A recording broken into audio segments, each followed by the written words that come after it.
My name is Janelle Logan. I'm the executive director and curator at Tefra ICA. I am also the curator for A Land and River, which features the artwork of Hong Hong and Kimberly Becoat.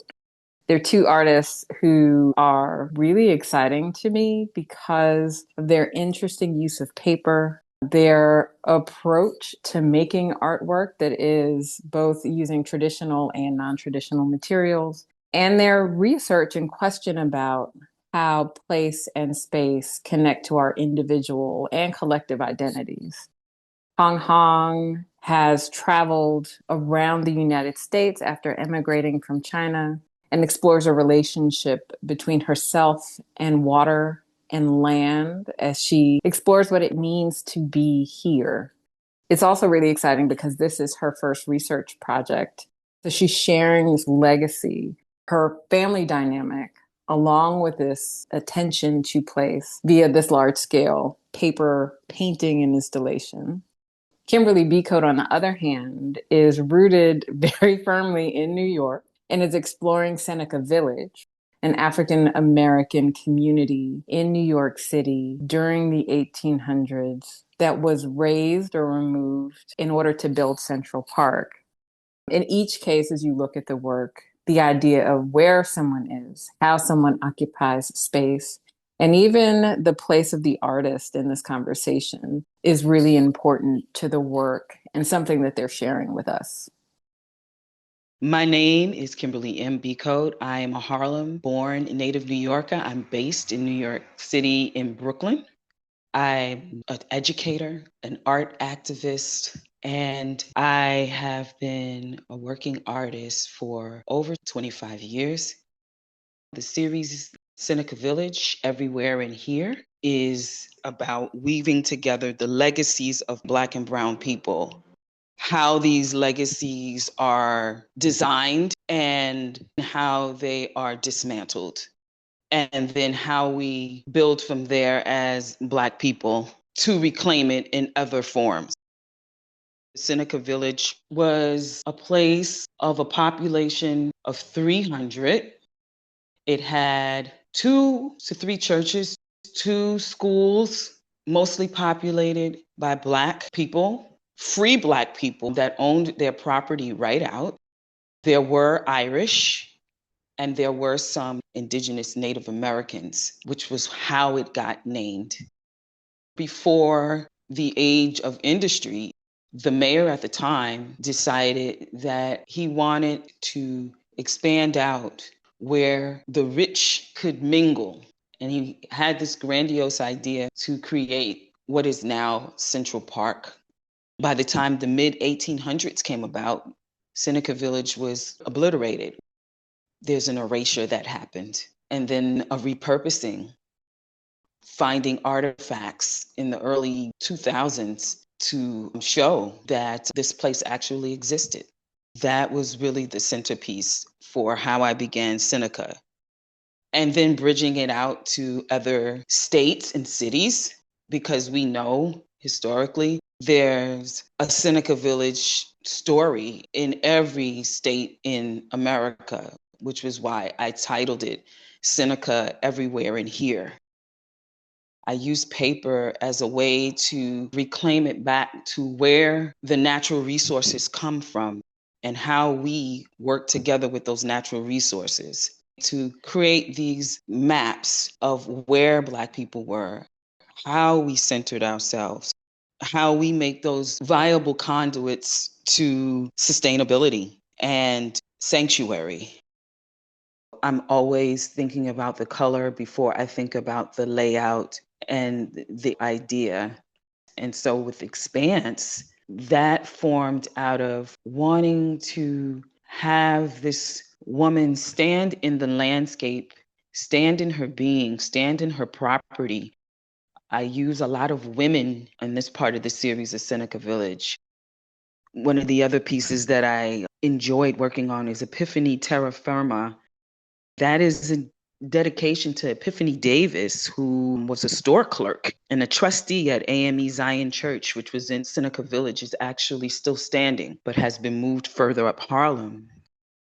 just having these women standing in property that they owned, owning that as a Black woman, and having placement at a time where we were still fighting for voters' rights and things like that.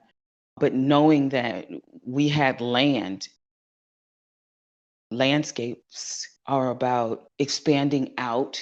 So I wanted these women to have this look of expansion, this look of moving forward and dreams. When you're looking at Epiphany Terra Firm, you're looking at this woman who's laid out in this grand way under a tree, thinking about what she might do to plot her course even further.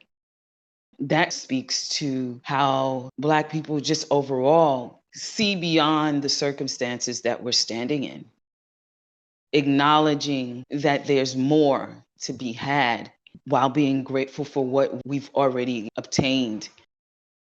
Seneca everywhere in here is representational of continuous additions to what one has and making it grow, creating a community that's seamless, that would basically take care of itself. My name is Hong Hong, which translates into a flood of clear water. I am a paper maker slash painter slash wannabe writer.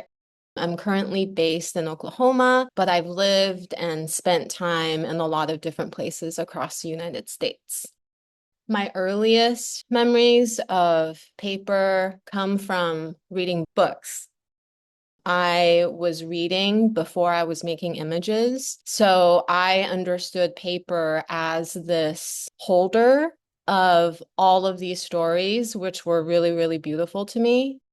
A lot of my work is made with debris, so cardboard boxes, the inside of paper towels, those little cylinders, notes that I write, books that I've read, which I blend up and macerate and mix with water. Sometimes with rainwater I collect, sometimes with water I source from bodies of water within a specific location. I pour this really wet material into a frame as I continuously walk around the frame. And then everything cures outside, and then I bring it inside. Paper as a material is never as compelling or as important as the images or text that sits on top of the paper. I think I've always thought about that because I always related to the position of being secondary. I've always felt that as an immigrant and as a Chinese American woman, I was allowed to dream so long as my dreams were someone else's dream, whether that's my family or the nation that I'm the part of or living within. I wanted to use the materiality of the paper to write a story about who I am in relationship to everything that I love. I think that the self can be as large as the sky. I've been working with water since 2018. I became interested in water conceptually because of my material relationship to it. I started by researching my last name, which means flood, and I learned about the history of this river near my hometown that would shift drastically over the centuries, causing these enormous floods. And I learned that my father's side of the family was granted the name flood after they constructed these levees and systems of dams that essentially prevented more people from dying. It wasn't easy. They had to leave their homeland for years to dig with shovels in their hands into the dirt, knowing what they would build would one day wash away. That made me think about care, lineage, the role that the river had, not only in terms of an ecosystem, but also socially, politically. And the river became animate to me. I fell into this rabbit hole where I was reading all of these books and essays and translating books from Chinese back into English. And I accumulated a large amount of research. River became a painting that translates this research. The work is stitched together with the voices of so many beings. My mom is the first water that I knew. She is my river. She is my origin. Writers we love, historical accounts of the Yellow River, the bodies of rainstorms. It became this material and poetic composite. And I found a sense of comfort in that. The most important part of River is that when I was making it, I realized that there's no origin, there's no end. For us, there is just movement. In making the work, I became the river. My mother became me. I became one of my ancestors digging that dam at times. There's a lot of intersection. We will not be held back because we cannot be.